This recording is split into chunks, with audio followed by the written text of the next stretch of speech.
This is Aloha Alkaline Purified Water with electrolytes added for great taste.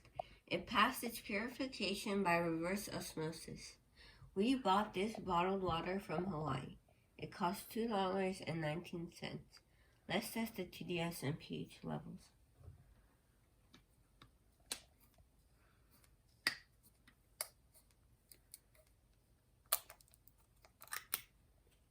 Let's pour some water in.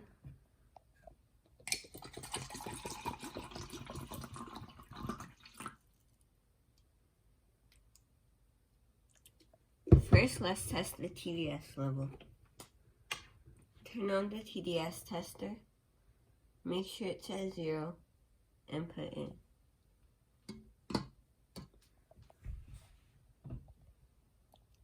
$53. That is microfiltered water.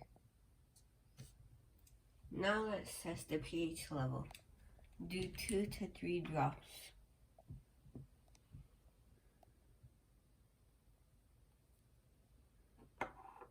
Let's stir it a little for a better result.